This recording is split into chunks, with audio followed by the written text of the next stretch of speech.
चुनाव जीत करके आ जाए, किसी तरह रेफरेंस करनी है पता नहीं मेरे को। आप उसको बदनसीब कहते हैं। उसको बदनसीब तो पिक्चर बदनसीब कहेंगे या बीजेपी कहेंगे, क्योंकि चुनाव जीतते जीतते जिस पार्टी के पास पिछले चुनावों में मई में 60 सीटें हों असेंबली सेगमेंट्स को अगर उस हिसाब से देखा जाए, उसके पास अभी का आंकड़ा 5 बता रहा है। शर्मनाक आंकड़ा है। ये बदनसीब, ये बात ठीक है बदनसीबी, क्योंकि वो प्रधानमंत्री बार बार कह रहे कि मैं नसीब वाला हूँ। आपने उनके भाषण सुना है तो भारतीय जनता पार्टी बदनसीब हो गई यहाँ पर कि उनको 5 सीटें या 6 सीटें या 4 सीटें जितनी मिलेंगी अल्टीमेटली। इसके पीछे कुछ ना कुछ स्टडी तो करनी पड़ेगी, क्योंकि नेतृत्व की हार है। इसमें अंदर कोई कारण नहीं है कि एक तरफ बहुत बड़ा नेतृत्व खड़ा था अरविंद केजरीवाल, उसके सामने किसी को खड़ा नहीं कर पाए।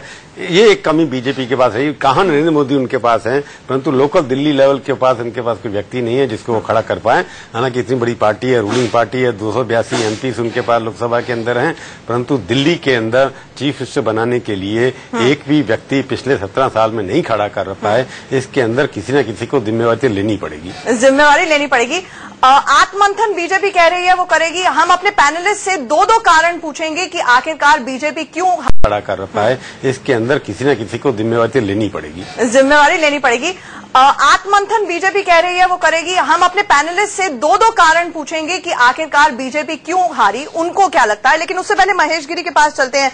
महेश गिरी जी, आपको क्या कारण लगता है कि बीजेपी की इतनी भयंकर, इतनी खराब हार हुई?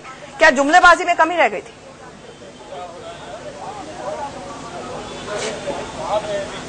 बीजेपी और हम लोग दिल्ली का मूड, जनता का मूड भांप नहीं पाए, ये बात तो बिल्कुल सत्य है। कहीं न कहीं हमारे समझने में, जानने में चूक हुई है कि जनता किस तरफ मुड़ रही है, क्या उसका मूड है। और दूसरा ये मैं कहना चाहूंगा कि यदि आप देखो तो कांग्रेस पिछली बार 2 बार जो लड़ी थी, इस बार बिल्कुल उसने शस्त्र ही नीचे रख दिए थे, तो वो वोट शेयरिंग भी आम आदमी पार्टी की तरफ चली गई। और मैं पूरी जिम्मेदारी लेता हूं, हम लोग नहीं, ओपन वोट था, वो आपकी तरफ भी जा सकता था। आप तो कहते थे चलो चले मोदी के साथ। पड़ा है मेरी दिल्ली को प्यार चाहिए, प्यार करने वाली सरकार चाहिए, मोदी के साथ चाहिए। लेकिन उस प्यार को अगर दिल्ली वालों ने नकारा तो क्या वजह लगती है? वैलेंटाइंस डे का मौका है।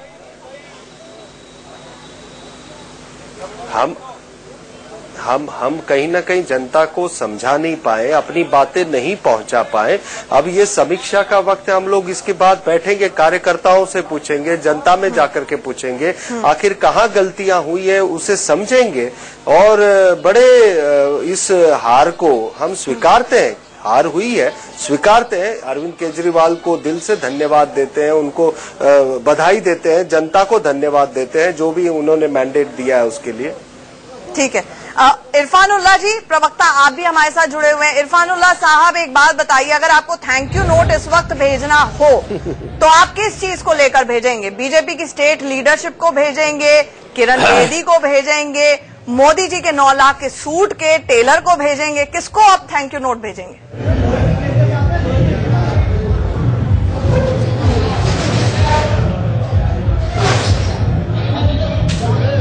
देखिए, जो मिशन 2015 को भेजूंगा मैं, तो जो 2015 मिशन तय किया था दिल्ली के लिए, उस मिशन की हार हुई है।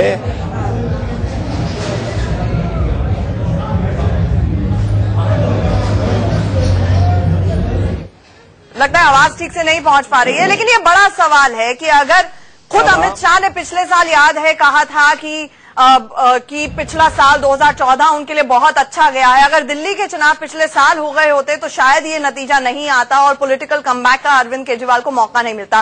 पैनलिस्ट से क्विक रिएक्शंस लेंगे हम लोग। अशोक टंडन जी, 2 वो कारण बहुत संक्षेप में जो आपको लगता है कि इतनी करारी बीजेपी की हार हुई। सबसे बड़ा कारण अरविंद केजरीवाल के प्रति दिल्ली की जनता ने जो उन्हें मुख्यमंत्री बनाने का मन बना लिया था, उसकी काट बीजेपी दिल्ली के नेतृत्व में नहीं दे पाई। और मोदी की कोशिश के बावजूद भी जो मोदी की पॉपुलैरिटी है, वो अपनी उस पॉपुलैरिटी को दिल्ली के किसी नेतृत्व के पक्ष में ट्रांसलेट नहीं कर पाए, क्योंकि दिल्ली की जनता के सामने अरविंद केजरीवाल के मुकाबले कोई भाजपा का स्थानीय नेता टिक नहीं पाया, था भी नहीं, और जिनको उतारा गया वो भी उसके सामने टिक नहीं पाए। तो मैं समझता हूं कि ये अरविंद केजरीवाल के पक्ष में एक पॉजिटिव वोट है। दिल्ली की जनता ने positive vote, decisive mandate Arvind Kejriwal को देने का मन बना लिया था और इसलिए कोई भी हथियार काम नहीं है। आप कहेंगे ये मोदी पे रेफरेंडम? मेरा मानना है ये पॉजिटिव वोट अरविंद केजरीवाल के पक्ष में है, क्योंकि जनता मन बना चुकी थी कि हमें उसको इस बार डिसाइसिव मैंडेट देना है, हंग असेंबली नहीं लानी। इसलिए 5 साल केजरीवाल का जो नारा है वो एक बात की तरफ इशारा करता है कि इस बार मैंडेट डिसाइसिव होना चाहिए, फ्रैक्चर्ड नहीं होना चाहिए, और वही दिल्ली की जनता ने किया। ठीक है, राज बिहारी जी माफ कीजिएगा, आपके पास आऊंगी। सतीश उपाध्याय कुछ बोल रहे हैं, सुन लेते हैं। जनता के जनादेश का हम स्वागत करते हैं और आम आदमी पार्टी और केजरीवाल साहब को हम बधाई देते हैं कि दिल्ली की जनता ने उनके समर्थन में जो जनादेश दिया है, जो मत दिया है, निश्चित रूप से जो वायदे उन्होंने किए हैं वो दिल्ली की जनता के लिए पूरा करेंगे और भारतीय जनता पार्टी इसमें सदैव सकारात्मक मुद्दों पर सहयोग हमेशा करती आई है। जनता का जो जनमत है, जनता का जो मत है, उसको हम सहर्ष स्वीकार करते हैं। राज बिहारी जी, एक तो कारण क्या है, 2 कारण जो आपके मुताबिक इतनी खराब हार हुई बीजेपी की, और सतीश उपाध्याय जी वो जिस तरह से ये बयान दे रहे थे, मंद मंद मुस्कुरा रहे होंगे, उनका तो टिकट तक कट गया था, या फिर कहीं ना कहीं इस्तीफा अब शायद देना पड़ेगा, उनको जिम्मेदारी लेनी पड़ेगी, स्केपगोट किसी को तो बनना होगा। क्योंकि कांग्रेस में तो इस्तीफा का दौर शुरू हो गया है, अब बीजेपी में पता नहीं कब शुरू होगा। लेकिन ये बात जो बार बार बीजेपी नेता कह रहे हैं कि हम जनता का मूड नहीं भाप पाए, बहुत गलत बोल रहे हैं। जनता का मूड नरेंद्र मोदी भी जान रहे थे, जनता का मूड अमित शाह भी जान रहे थे, जनता का मूड दिल्ली के नेता भी जान रहे थे। इसीलिए जो जितनी रणनीति बनाई जा रही थी पिछले 8-10 महीने से कि बार बाहर के लोग लगाए जा रहे थे। पहले बताया गया कि हमने 70,000 कार्यकर्ता लगा दिए हैं। ऐसा नहीं है कि जनता का मूड नहीं भाप पाए थे, दरअसल इनकी रणनीति बनाने में, क्योंकि जो बार बार जैसे जितने देर करते गए कि पहले बीजेपी का ये था कि ये केजरीवाल को इतना थका दो कि इसकी सारी इसको इतना थक जाए, इसके सारे पैसे खर्च हो जाएं, इसके कार्यकर्ता इसका दूर हो जाए। लेकिन बिल्कुल उल्टा हुआ, रणनीति इनकी स्ट्रैटेजी भी खराब एक तो रणनीति असफल हो गई। ठीक है, दूसरा जो है, जो बीजेपी में जो मैसेज गया, बहुत छोटा जो मैसेज गया, बीजेपी के कार्यकर्ताओं को लगा कि नेताओं को हमारे ऊपर थोपा जा रहा है। चाहे देखिए 4 एमपी जो है वो बाहर के हैं, बीजेपी में अचानक आते हैं, एमपी बन जाते हैं। ठीक है, इसी तरह से जो विधानसभा में अचानक लोग लाते हैं उनको स्टेट कैडर में इन फाइटिंग बहुत बढ़ गई थी। ठीक है, ये कारण है। हम अपनी टेलीविजन स्क्रीन पर दर्शकों को बता दें कि आप अब वोटिंग परसेंटेज देख रहे हैं, आपको 54% वोट मिला है, जो कि क्लीन स्वीप की तरफ इशारा करता है। बीजेपी को 33%, कांग्रेस को मात्र 9% वोट मिला है। प्रदीप जी, इतनी खराब हालत, स्ट्रैटेजी के हिसाब से फेल, और कई कारण, जिस तरह से इन फाइटिंग की भी बात हुई, ये सब कारण अपने आप में बहुत अहम है। लेकिन 2 दिन पहले चुनावों से, पोलिंग से, वेंकैया नायडू बाहर आते हैं और बोलते हैं ये मोदी पर रेफरेंडम नहीं होगा। ऑर्गेनाइजर में पहले छप जाता है कि all is not well BJP के अंदर। तो क्लियर सिग्नल्स थे, ये भाग गई थी बीजेपी। आंचल जी, आप अभी जो स्क्रीन पर ये रैली दिखा रही हैं, देखिए बीजेपी 33%, 1% कम हुआ है वोट। तो बीजेपी जहां खड़ी थी पिछले 2013 के चुनाव में, लगभग वहीं खड़ी है, 1-1.25% वोट कम हुआ है। मेरा मानना है कि ये निश्चित रूप से नरेंद्र मोदी की 8 महीने की सरकार की परफॉर्मेंस, उससे जो उम्मीदें थी, देखिए ये मेरा मानना है कि ये निराशा या मोह भंग की शुरुआत है। ऐसा नहीं है कि पूरे देश में ऐसा माहौल, लेकिन कम से कम दिल्ली के लोगों को इस सरकार से, दिल्ली के लोगों का मोह भंग हुआ है। दूसरा, कॉरपोरेशन का जो भ्रष्टाचार था वो बहुत बड़ा मुद्दा बन गया। जिस तरह से उसको एक्सप्लॉइट किया आम आदमी पार्टी ने, और लोगों के रोजमर्रा के मुद्दों से ही जुड़े रहे, वो मुझे 2 कारण अगर बताने हो तो मेरा मानना, देखिए बीजेपी में स्टेट लीडरशिप नहीं है, ये नई बात नहीं है। बीजेपी की स्टेट में झगड़े हैं, ये भी कोई बड़ी नई बात नहीं है। लेकिन आप देखिए कि जहां आप 5 चुनाव से अगर लगभग एक ही वोट परसेंटेज पर है, तो इसका मतलब आप ग्रो नहीं कर रहे हैं, स्टैग्नेट कर रहे हैं। और नरेंद्र मोदी का व्यक्तित्व भी उसको बदलने में दोबारा कामयाब नहीं हुआ। 2013 में भी नरेंद्र मोदी ने कैंपेन किया था, इस बार भी किया। अनुज गुप्ता जी, आप क्या कहेंगे कि बीजेपी का आंकड़ा इस वक्त 4 दिखा रहा है, 4-5 के बीच में है, मुख्य विरोधी दल ऑपोजिशन के तौर पर भी नहीं आएगी, और हम सीटें देख रहे हैं, वोट परसेंटेजेस में इतना ज्यादा फॉल तो शीला दीक्षित के समय पर नहीं था। तो इस बार क्या हो गया कि 2013 से बदतर हाल हो गया? नहीं, देखिए, बीजेपी का वोट शेयर तो वही रहा, मगर सारे के सारे बाकी वोट जो हैं वो आम आदमी पार्टी की तरफ चले गए। कांग्रेस का वोट 10% से नीचे आ गया, हैरानी की बात है। और बहुजन समाज पार्टी को केवल 1.5% वोट, यानी 5.5 से 1.5 पे आ गए, उनके भी 4% वोट चले गए। मगर देखिए, आपने अभी कहा वैलेंटाइन डे और दिल्ली की जनता को प्यार चाहिए, मोदी साहब ने कहा था, लेकिन मोदी साहब प्रधानमंत्री बनने के बाद जब अपने वरिष्ठ सांसदों से ही सम्मान और प्यार उनको नहीं देते हैं, तो दिल्ली की जनता कैसे उम्मीद कर ले इस सरकार से? और प्रदीप जी ने बिल्कुल कहा, मैं भी यही कहता कि जनता जिस उम्मीद पर, मैंने एक बार आपके प्रोग्राम में कहा कि पाइड पाइपर बन करके मोदी सबको बहा के ले गए लोकसभा चुनाव में, क्योंकि उम्मीदें बहुत अधिक बढ़ा दी थी, जैसी केजरीवाल साहब ने दिल्ली के विधानसभा चुनाव में की है। और 8-9 महीनों में जनता को लगा कि जो उम्मीद वो लगाए बैठी थी उस पर तो कोई काम हो नहीं रहा है, या हो रहा होगा दीर्घकालीन हो रहा होगा, जिसके वर्षों में नतीजे आने होंगे। यहाँ जल्दी रिजल्ट चाहिए थे लोगों को, और वो निराशा जो है वो नतीजों में झलक रही है। ठीक है, हमारे साथ अनिल बलूनी जी बीजेपी के भी जुड़ गए हैं, लेकिन प्रभु सर, एक आपसे भी सवाल कि कहीं ना कहीं ये लोगों का आकलन इस बार था कि हर बार वो कहते थे कि अगर बीजेपी को हराना है तो कांग्रेस को वोट दो, लेकिन इस बारी अगर बीजेपी को हराना था तो कांग्रेस को वोट ना दो बल्कि आम आदमी पार्टी को वोट दो, क्योंकि अरविंद केजरीवाल ने ये माइंड गेम बहुत पहले खेल लिया था कि कांग्रेस को वोट देना मतलब कुएं में वोट डालना, ये बात कहते थे वो बार बार। तो कहीं ना कहीं वो दिल्ली के वोटर के जहन में, दिमाग में बात रह गई। ये कांग्रेस को तो हराना ही था, जो लोगों ने फैसला कर लिया, कांग्रेस का ऑल्टरनेटिव जो भी होगा उसको वोट देंगे। बीजेपी को अगर नहीं देना, कांग्रेस को भी नहीं देना, तो आप अपने आप न केवल एक अच्छी पार्टी बन गई, एक अच्छा लीडर भी उनके पास था। सवाल ये है कि आपने पूछा शुरू से सवाल, में उसके बाद क्या आता है, अशोक टंडन बार बार कह रहे हैं कि कोई नेतृत्व नहीं खड़ा पाए। मैं सवाल ये खड़ा कर रहे हैं, अगर दिल्ली से 3 केंद्रीय मंत्री बन सकते हैं, अरुण जेटली, सुषमा स्वराज और हर्षवर्धन, क्या अशोक टंडन ये मानते हैं कि इन तीनों की कैपेसिटी नहीं है कि दिल्ली का चुनाव जुड़ा पाए?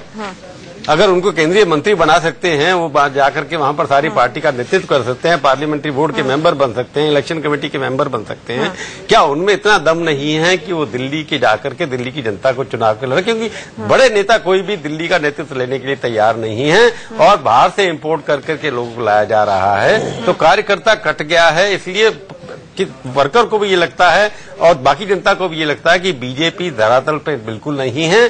धरातल पर वे लोग हैं जिनसे हमारे को काम पड़ता है, जिनके पास हमने नाली झगड़ करने हैं, अपने छोटे छोटे काम कराने हैं, तो आम आदमी का कार्यकर्ता वहां पर दिखाई देता है। बीजेपी का नेता कोई दिखाई नहीं देता। बीजेपी का कोई नेता दिखाई नहीं देता है। उनका डिस्कनेक्ट पब्लिक के साथ हो गया, जिसकी वजह से वो आज इस जगह पर खड़े हैं कि उनके पास नेता हैं, बड़े नेता हैं, उनके पास फॉलोअर्स नहीं है। अनिल बलूनी जी, आप हमारे साथ जुड़े हुए, तो 18 मंत्रियों को उतारा गया, उनका काम डिवाइड किया गया, 120 सांसद उतरे, 4 रैलियां मोदी जी की हुई, इस सब के बाद बीजेपी का हश्र अभी हम टेलीविजन स्क्रीन पर देख रहे हैं, मात्र 4 सीटें हैं। तो क्या वजह है, जिस तरह से प्रभु भी बोल रहे हैं कि डिस्कनेक्ट है, ये पुरानी तरह की पॉलिटिक्स दिल्ली में अब चलने नहीं वाली है, ये दिल्ली का कहीं ना कहीं मैसेज है? सरकार आ गई तो भाव है।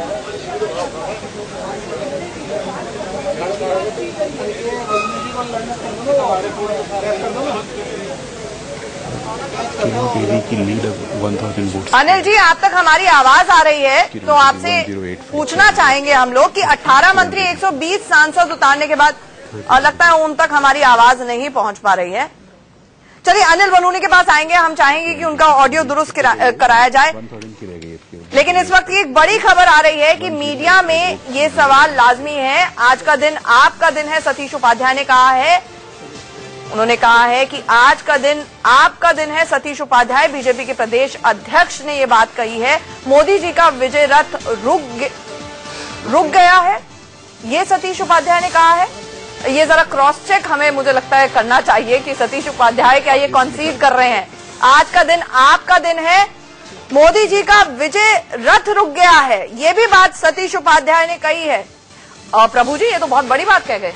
नहीं, अगर कहा है सतीश उपाध्याय तो पिछले 1 महीने से मार्जिनलाइज हो गए थे, उनके पास कुछ कहने के लिए, क्योंकि उनके ऊपर एक तरह से आक्षेप भी लगे, फिर उनको पहले प्रोजेक्ट किया गया, फिर उनको बिठा दिया गया एक तरह से बाहर के। वही तो मैं शुरू से बात कर रहा था कि लोकल कार्यकर्ता हैं, उनको साइड लाइन कर करके ऐसे लोगों को आगे लाना जिनका बीजेपी की ना तो विचारधारा से कुछ ले देना ना है, ना बीजेपी के वर्करों के साथ बैठना चाहिए, क्योंकि सोशल और economic, social, psychological disconnect worker और जो नेता थे दिल्ली के अंदर, चाहे वो एमपी या चार जो बता रहे हैं बाहर के लोग, उन्होंने बीजेपी के वर्करों को देखा कहा, कभी देखा भी है दरिया बिछाते हुए, पोस्टर लगाते हुए? वो तो आप आगे आकर के उनको रख लिया आपने, क्योंकि कोई फिल्म स्टार है, कोई किसी का बेटा है, कुछ और है। तो इस तरह से बाकी लोगों को इम्पोज करके एक षड्यंत्र रचा गया कि अपने नेताओं को खड़ा नहीं करो, बाहर के लोगों को ला करके यहाँ पर। ठीक है, अनिल बलूनी जी, अगर हमारा ऑडियो अब तक आ रहा है, नहीं उनके पास मुझे बताया जा रहा है कि ऑडियो नहीं आ रहा है। अशोक टंडन जी, ये तो सतीश उपाध्याय ने साफ तौर पर कह दिया है कि मोदी का विजय रथ रुक गया है। लगातार उनके प्रवक्ता इस बात से कह रहे थे कि मोदी पर रेफरेंडम नहीं है। 2 दिन पहले से वेंकैया नायडू कहना शुरू किया। पूरे वाक्य को सुनिए, वो कह रहे हैं कि मीडिया में ये सवाल लाजमी है। तो ये वो मीडिया ने अगर उनसे ये सवाल पूछा है तो मुझे लग रहा है कि कहीं न कहीं मुझे लग रहा है कि वो हम अगर ठीक है सवाल को जस्टिफाई कर रहे हैं ना, इसका मतलब नहीं, ये सवाल पूछा जाना लाजमी है, इसका मतलब मान रहे हैं कि ये लेजिटिमेट क्वेश्चन है। देखिए, सवाल पूछा जाना लाजमी, बंदूक रख के चला रहे हैं वो।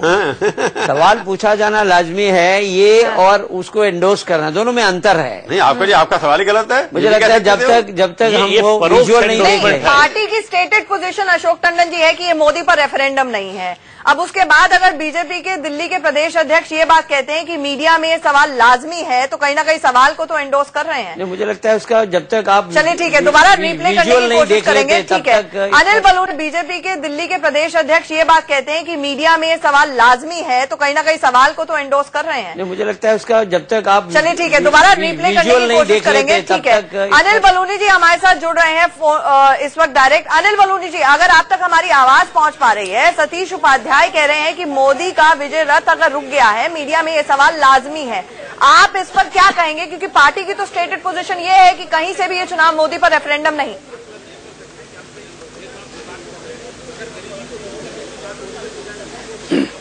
नहीं, निश्चित तौर पर रेफरेंडम पहले से ही कहा जा चुका है नहीं है। और दूसरी बात, आप देखिए, हमारे यहाँ तो सामूहिकता के साथ चुनाव लड़ा जाता है, कभी किसी एक व्यक्ति का नहीं। अगर आपको ध्यान होगा, जिस दिन लोकसभा में हमारी जीत हुई थी और मोदी जी पार्लियामेंट में गए थे पहली बार, उस दिन आपको याद होगा उन्होंने कहा था कि कई पीढ़ियां खप गई यहाँ तक पहुंचने में। तो हमारा कोई इंडिविजुअल चुनाव कभी नहीं होता। और आप देखिए, दिल्ली में जरूर हमारी हार हुई है और हम उसका विश्लेषण करेंगे, हम जीत का भी विश्लेषण करते हैं, हार का भी विश्लेषण करते हैं जी, और जरूर देखेंगे क्या कारण थे इस हार के लिए। और ये बड़ी खबर आ रही है, जगदीश मुखी जनकपुरी से चुनाव हार गए हैं। आपको बता दें कि वो कांग्रेस ने उनके ही दामाद को उनके खिलाफ मैदान में उतारा था, लेकिन राजेश ऋषि यहाँ पर आपके कार्यकर्ता थे। और आपको बता दें कि 5 बार लगातार जगदीश मुखी यहाँ से चुनाव जीतते आए हैं। 1993 से 6ठी बार वो विधानसभा के लिए जाना चाह रहे थे, लेकिन आम आदमी पार्टी के उम्मीदवार राजेश ऋषि ने जगदीश मुखी को 20,000 वोटों से चुनाव हरा दिया। अनुज गुप्ता जी, मुखी साहब जिस तरह से बार बार भड़क रहे थे, उससे ये समझ में आ रहा था कि उनकी अपनी व्यक्तिगत सीट पे भी कुछ उनको दिक्कत होने वाली है। मतलब मुखी उसी दिन से दुखी थे। बिल्कुल सही कह रही हैं आप, बिल्कुल। मैं ये शब्द नहीं ढूंढ पाया था, लेकिन वास्तव में 5 बार विधायक, लगातार कई बार के विधायक रहने के बाद भी यदि इस उम्र में आकर के पार्टी आपको प्रोजेक्ट नहीं कर रही है, फिर आपको विधायक बनने का फायदा क्या? क्योंकि मोदी साहब ने जब 75 पार वालों को मंत्री नहीं बनाया, तो आपको यहाँ दिल्ली यदि सरकार बन भी जाती तो आपको मंत्री कौन बनाता? शायद इस तरह की भावना मतदाताओं के बीच चली होगी और जिसने उनको घर बिठा दिया। अरविंद ने प्रोजेक्ट किया था उनको, अरविंद केजरीवाल ने प्रोजेक्ट किया था। इस बार विधानसभा में कोई अनुभवी विधायक नहीं होगा, सिर्फ 2 विधायक आएंगे, वो भी आम आदमी पार्टी के, जो 93 में बीजेपी की टिकट पर विधायक बने थे। एक तो फतेह सिंह जो गोकुलपुर से लड़े हैं, और एक रामनिवास गोयल जो शाहदरा से। नहीं, लेकिन अरविंद केजरीवाल विधायक थे, मनीष सिसोदिया विधायक थे, राखी बिरलान विधायक थी, सौरभ भारद्वाज, मतलब 28 थे ना। अनुभव विधायक 1 साल के विधायक हैं। अच्छा, केजरीवाल 1 साल के विधायक हैं। केजरीवाल के जितने साथी वो 1 साल के विधायक हैं। मतलब लंबा, जैसे जो पिछली बार 6 विधायक जीते थे, जिसमें डॉक्टर हर्षवर्धन थे, डॉक्टर हर्षवर्धन केंद्रीय मंत्री बन गए। 5 विधायक थे, 3 कांग्रेस के और 2 बीजेपी के, एक जगदीश मुखी, एक साहब सिंह चौहान, सुहेब इकबाल, मतीन अहमद और हारून यूसुफ, ये 5 चुनाव हार गए। अच्छा, अनिल बलूनी जी हमारे साथ लगातार जुड़े हैं। अनिल बलूनी जी, ये हमें बताएं कि कहीं ना कहीं जब हमने अरविंद केजरीवाल को आज सुना, उन्होंने कहा कि अहंकार नहीं करना चाहिए। विदुरी लगातार नहीं था। अच्छा, अनिल बलूनी जी, लगातार 5 बार की अहंकार नहीं करना चाहिए। उन्होंने कहा कांग्रेस की हार हुई क्योंकि उन्होंने अहंकार किया, बीजेपी की हार हुई क्योंकि उन्होंने अहंकार किया। क्या ये अहंकार आपको लगता है बहुत बड़ी वजह हो सकती है? क्योंकि बार बार हम सोशल नेटवर्किंग साइट्स पर देख रहे हैं, वो कह रहे हैं कि चुनाव इस बार 10 लाख का सूट वर्सेस मफलर हो गया था।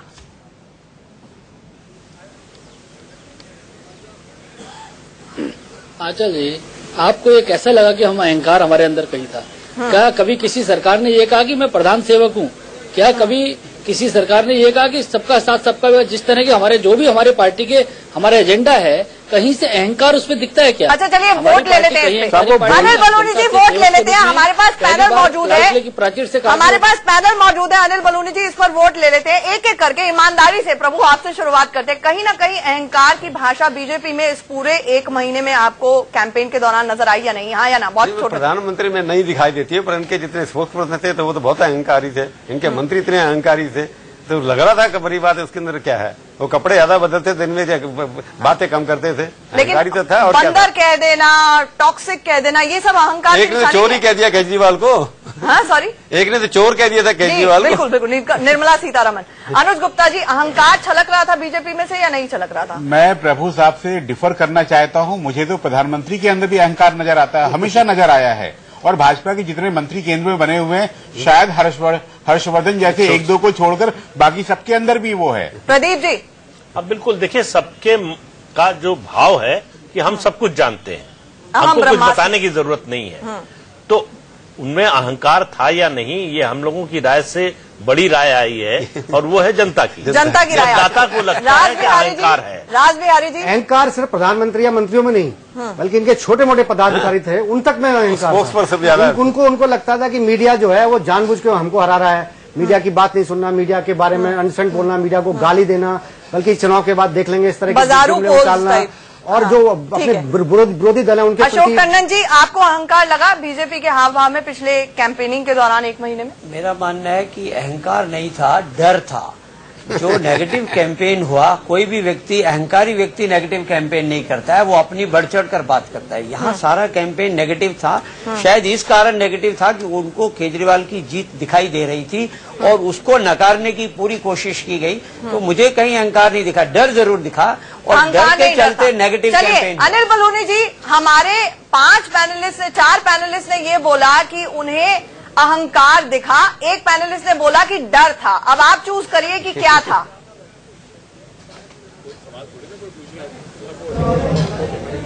देखिए आंचल जी, अब आज हमारा दिन नहीं है, आज आम आदमी पार्टी का दिन है। निश्चित तौर पे आपका पैनल भी यही कहेगा, लेकिन मेरा ये मानना है, और ऐसा नहीं जनता भी मानती है, कि हमारी पार्टी में ना अहंकार है। आज हम हारे जरूर है, तो निश्चित तौर पे लोगों को कहने का मौका मिला है।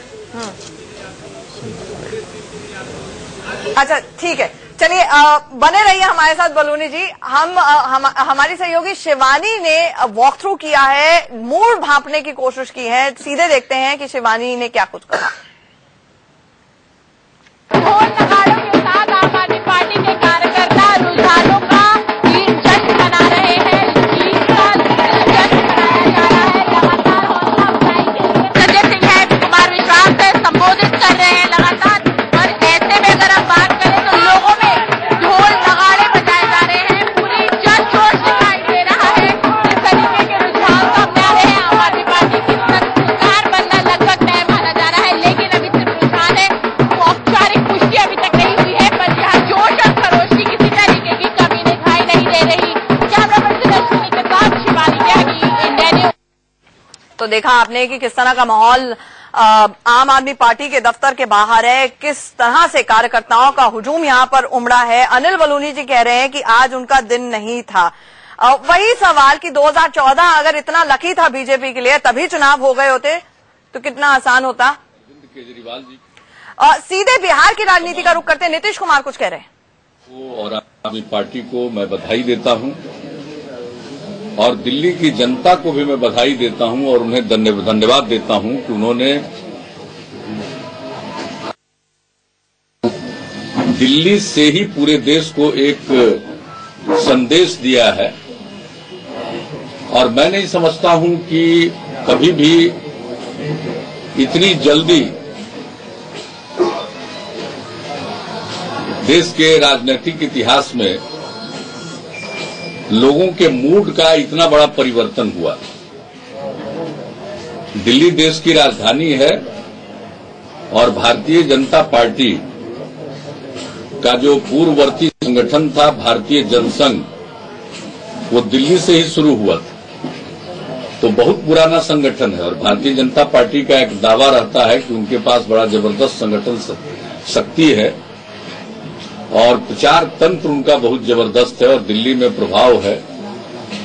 अभी लोकसभा के चुनाव में उन्हें सब सीटों पर जीत हासिल हुई थी और उसी प्रकार से ठीक उल्टा जैसी पराजय का उनको सामना करना पड़ रहा है। तो यह देश के लिए बहुत बड़ा संदेश दिया है। अब हवाबाजी से काम नहीं चलेगा, सचमुच लोगों को काम करना पड़ेगा। 9वां महीना चल रहा है और हम लोग उम्मीद कर रहे थे कि कुछ तो अब तक होगा। अनेक वायदे किए कि 100 दिन में किए जाएंगे, चाहे काला धन का प्रश्न हो, लोगों के रोजगार का प्रश्न हो, किसानों के साथ न्याय का प्रश्न हो, वो तो कहीं से दिख नहीं रहा है।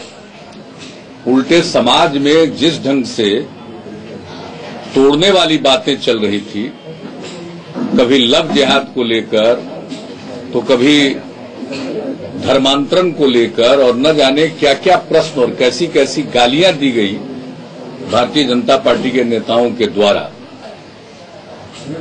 और इसके बाद जो, और मैं बिहार में भी देख रहा हूं कि अंदरूनी तौर पर नीचे के स्तर पर भी सिर्फ एक ही बात समाज को विभाजित करने वाली जो विचारधारा है उसको बहुत ही संगठित तरीके से और सघन तरीके से वो चलाने की कोशिश कर रहे हैं।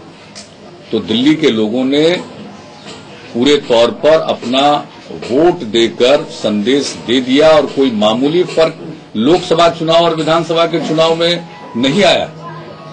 वोट के प्रतिशत को देखें, पहले और दूसरे के अंतर को देखें और किस तरह से जो आप लोगों की भाषा में जो स्विंग कहते हैं, इसको तो स्विंग कहा ही नहीं जा सकता है। घड़ी का पेंडुलम सीधे एक तरफ से दूसरी तरफ चला गया। तो ये स्थिति उत्पन्न हो गई है।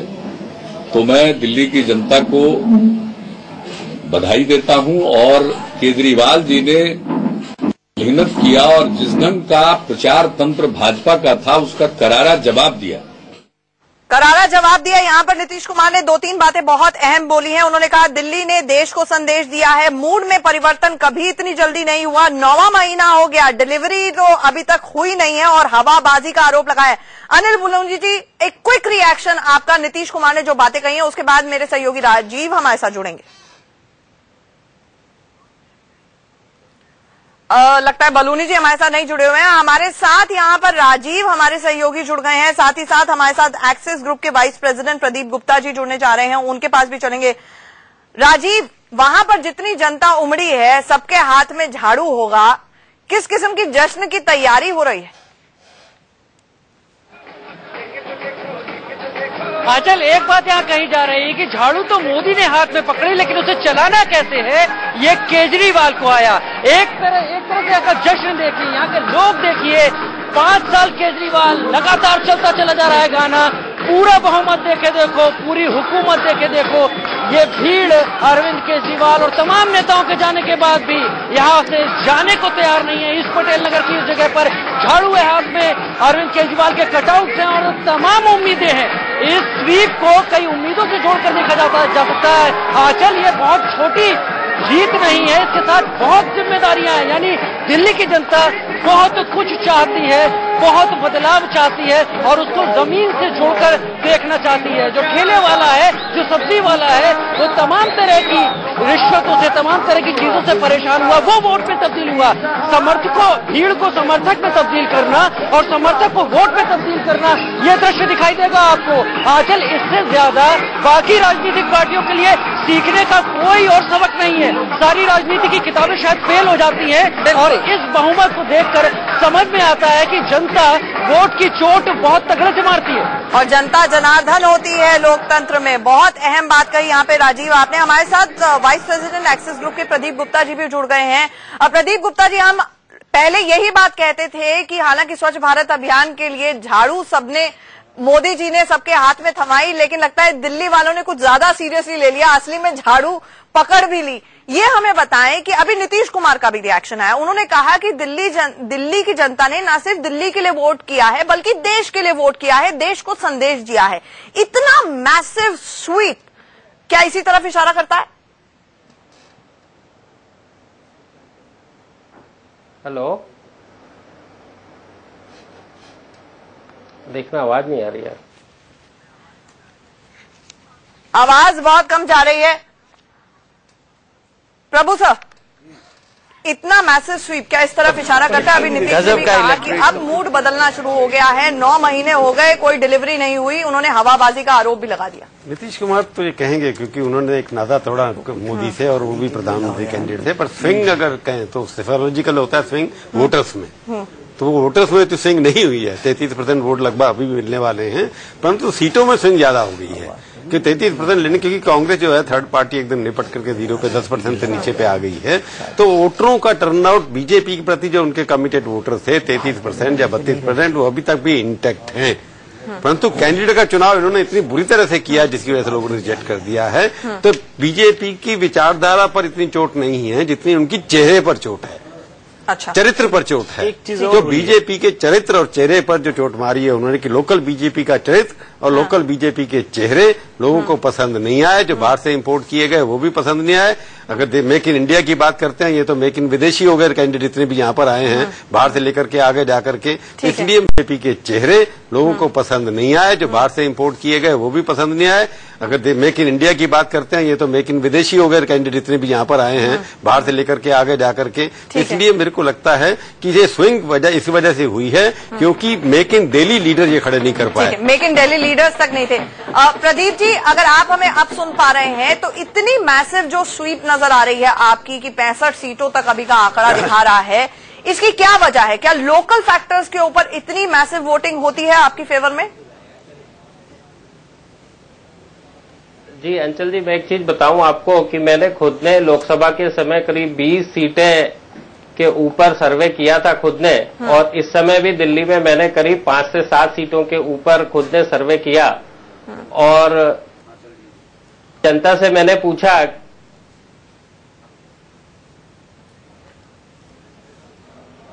जी, बोले, हम आपको सुन पा रहे हैं। जी, उनका एक टूक जवाब था कि साहब धरना किसके लिए देते हैं, धरना तो हमारे लिए, अपने लिए तो धरना देते नहीं है। एक ये उनका पॉइंट निकल के आया। दूसरा, मैंने कहा कि अभी केंद्र में नई सरकार आई है, उसको थोड़ा समय देना चाहिए और उसके रिजल्ट और नतीजे सामने आएंगे, लेकिन थोड़ा वक्त लगता है। इसके ऊपर जनता का विचार जनरली अमूमन रहता था कि साहब हमको पता है कि बहुत लंबी दूरी तय करना है, हमको पता है दिल्ली से खड़े होके हमको कन्याकुमारी तक जाना है, लेकिन हमें तो इस सरकार के कदम जो हैं वो कश्मीर के डायरेक्शन में बढ़े हुए नजर आते हैं। तो हम ये कैसे अपने विश्वास दिला लें कि हमारा कुछ अच्छा होने वाला है। जब बीजेपी के मतदाता से मैंने पूछा आपका क्या मायना है, दिल्ली सरकार अच्छा काम कर रही है केंद्र में सरकार, तो उनका था कि हाँ देखिए कितना अच्छा काम किया है, इंडिया की जो इमेज है वर्ल्ड में कितनी अच्छी हो चुकी है। जब कांग्रेस के जो कांग्रेस को रुझान बता रहे थे उनके बारे में पूछा तो बोले हमको पता है कि हम हार रहे हैं, लेकिन हमने पूरी जिंदगी कांग्रेस को वोट दिया है तो हम तो उन्हीं को देंगे। तो इस तरह के 3 रुझान थे और नंबर्स जो है वो नंबर तो आपके सामने है। तो वैसे आपका उस हिसाब से करीब सबसे क्लोजेस्ट उस हिसाब से पोल रहा, ±7 की बात की थी, ये तो आंकड़ा उससे भी आगे हालांकि थोड़ा बढ़ गया। प्रेमचंद मिश्रा जी कांग्रेस के हमारे साथ जुड़ गए हैं। प्रेमचंद जी, ये कोई सेंस ऑफ डेजा वू आपको नजर आ रही है? मुझे याद है कि उस वक्त शीला दीक्षित ने सवाल किया था 2013 में, केजरीवाल हु।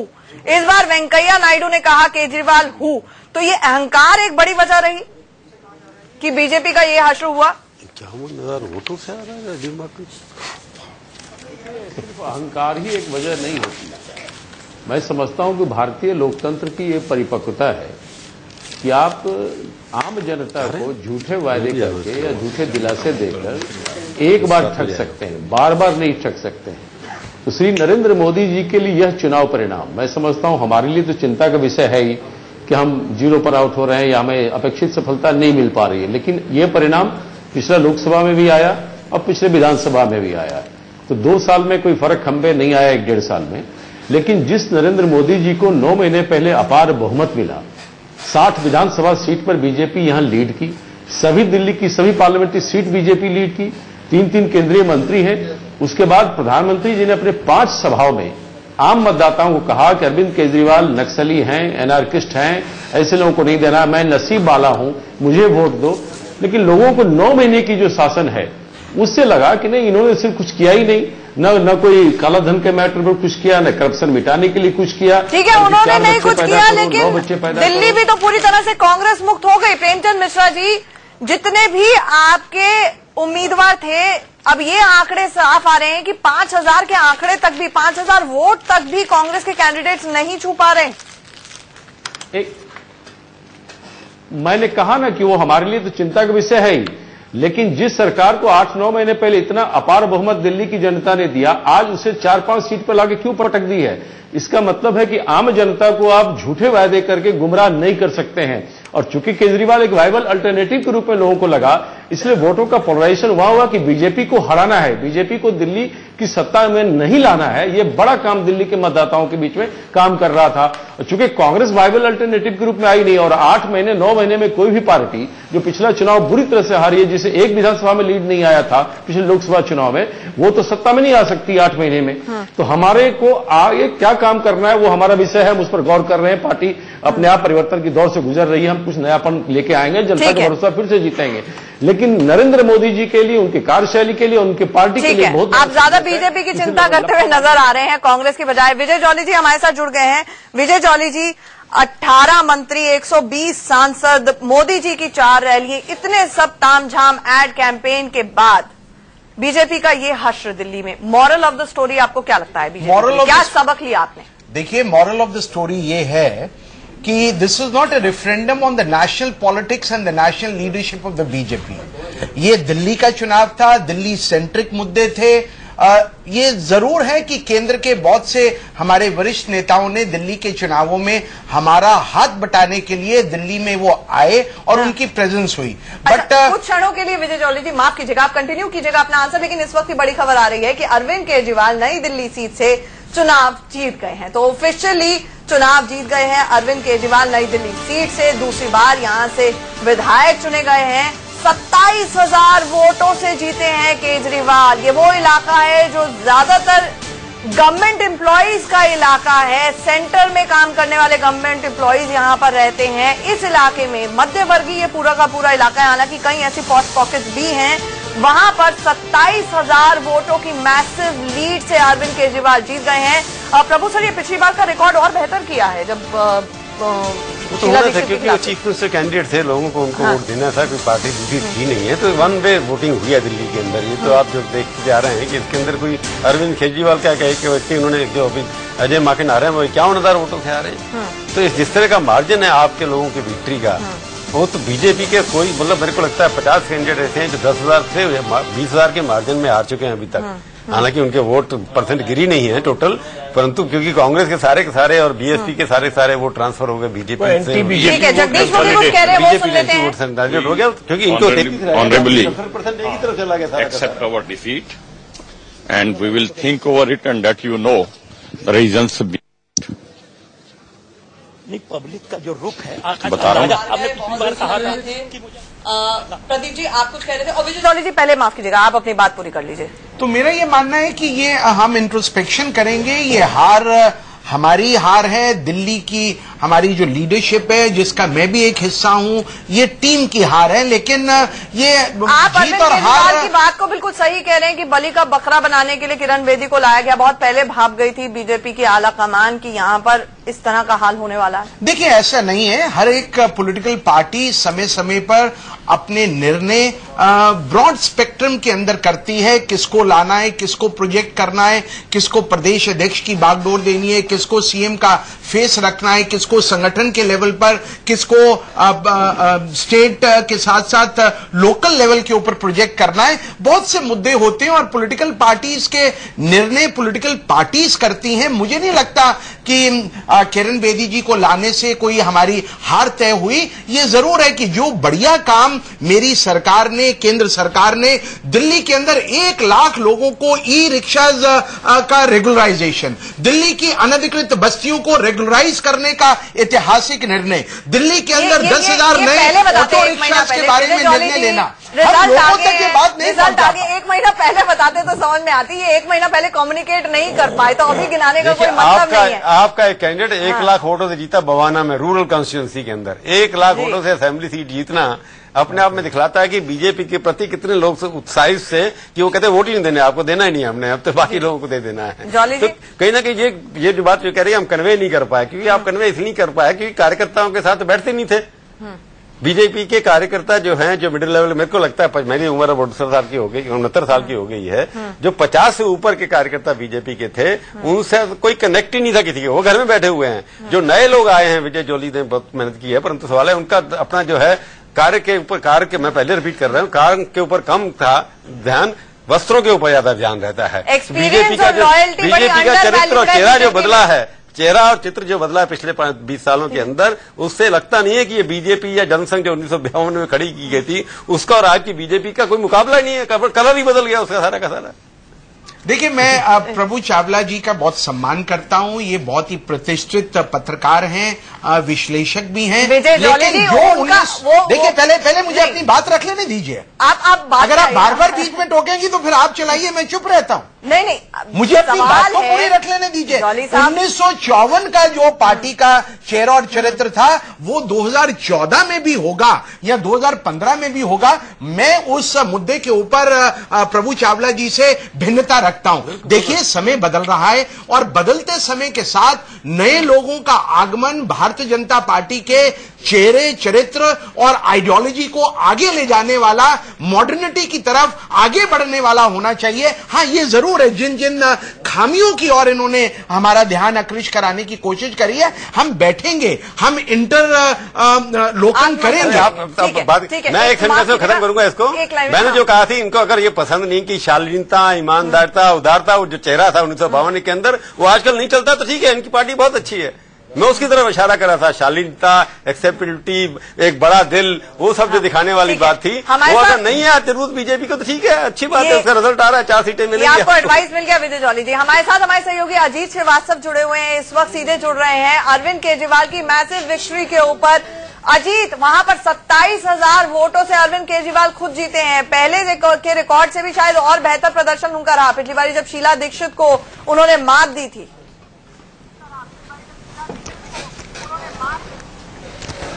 बिल्कुल साफ तौर पर आचल, जिस हिसाब से अरविंद केजरीवाल की अगर बढ़त कहें तो बहुत अच्छी बढ़त बनाए जा रहे हैं और जिस हिसाब से 27,000 के ऊपर उनकी बढ़त चल रही है, आने वाले समय में ऐसा लग रहा है कि ये भी एक रिकॉर्ड होगा।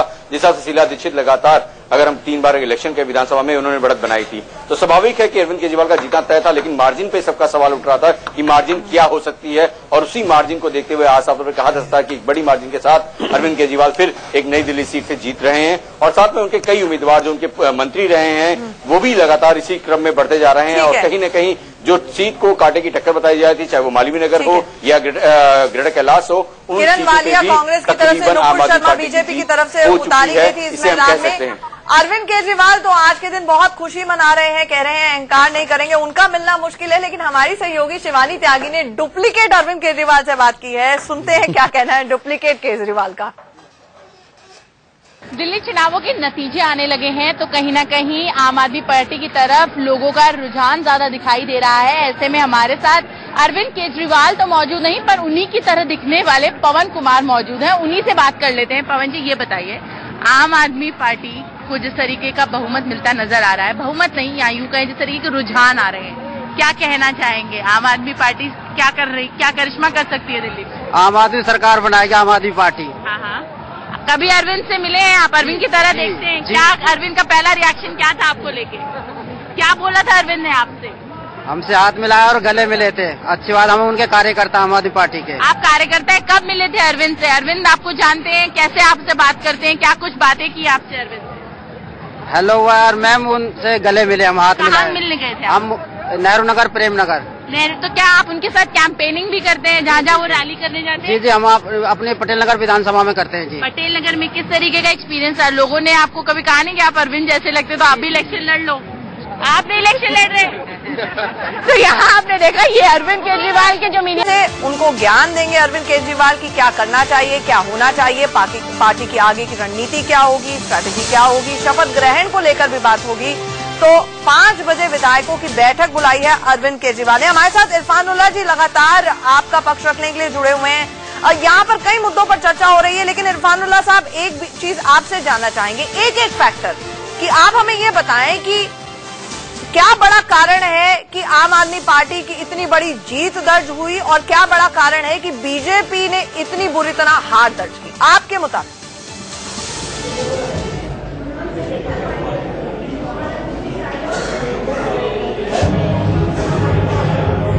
देखिए, मैं जहां तक समझता हूं, लोगों ने आम आदमी पार्टी पर पूरी तरह यकीन कर लिया कि जो ये कहते हैं वो करेंगे, ये डिलीवर करके दिखाएंगे, ये अच्छी गवर्नेंस करके दिखाएंगे और जिन समस्याओं से दिल्ली के आवाम जूझ रहे हैं पिछले बहुत सालों से, उससे ये निजात दिलाएंगे।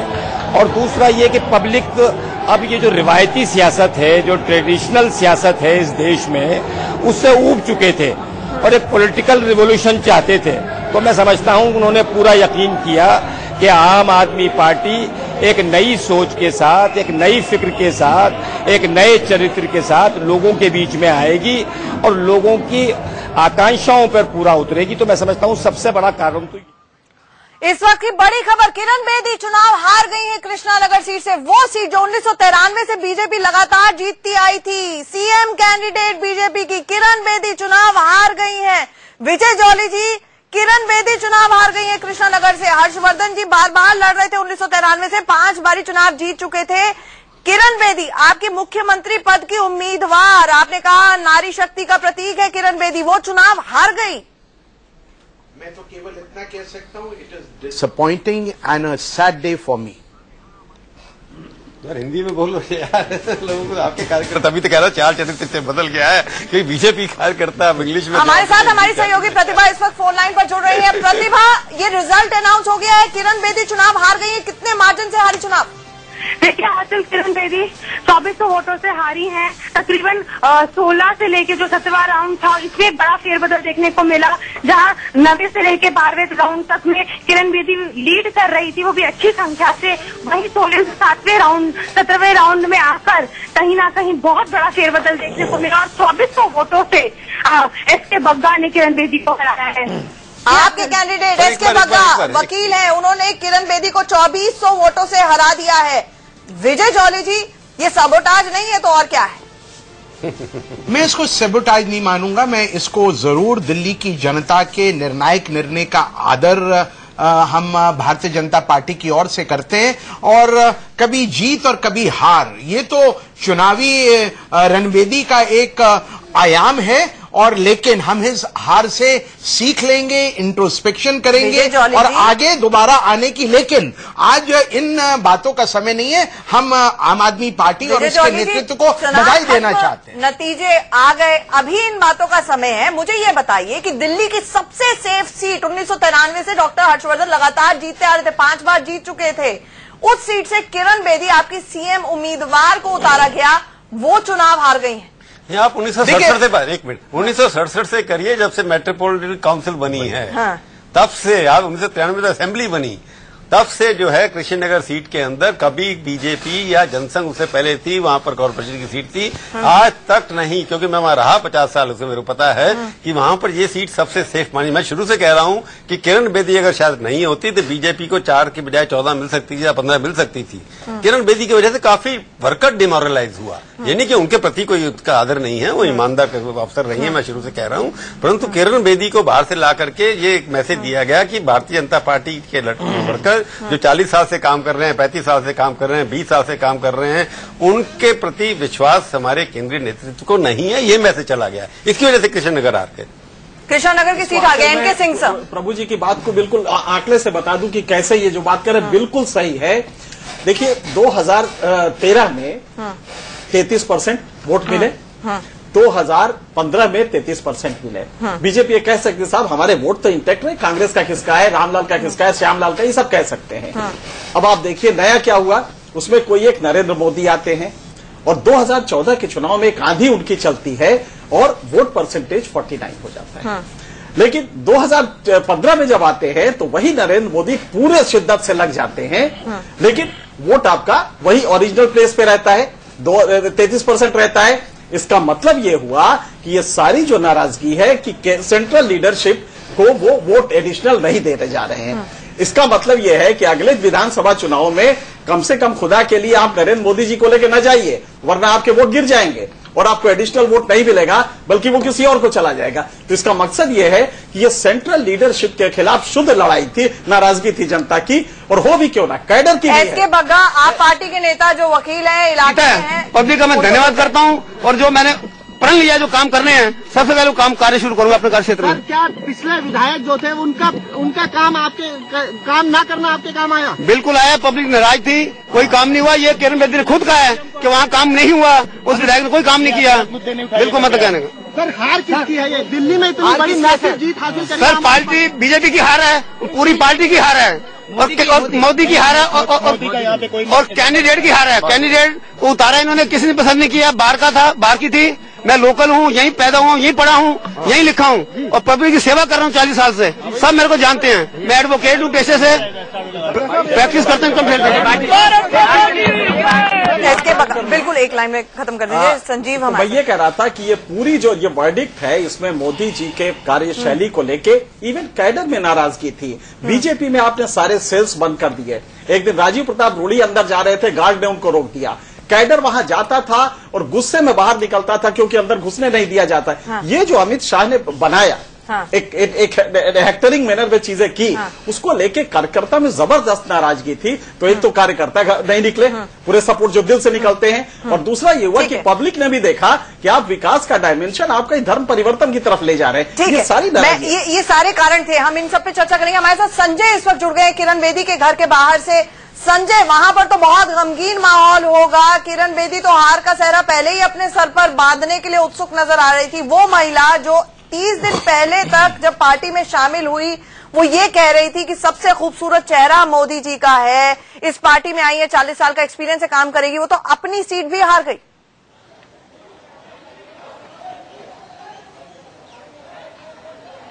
आंचल, किरण बेदी ने अपनी हार पराजय एक्सेप्ट कर ली है और अब कुछ ही क्षणों बाद वो मीडिया के सामने आ रही हैं।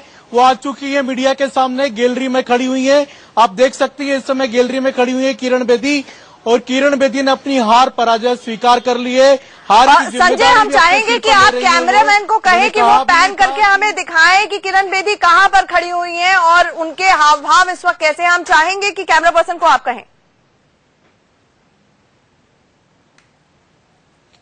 कमल, मैं अपने कैमरामैन कमल नेगी से कहूंगा कि जरा कैमरा निकाल करके किरण बेदी जी पर दिखाएं। किरण बेदी जी गैलरी में आ चुकी हैं, मीडिया से बातें कर रही हैं, और उन्होंने पहले भी कहा था कि वो हार की जिम्मेदारी अपने सिर पर लेती हैं।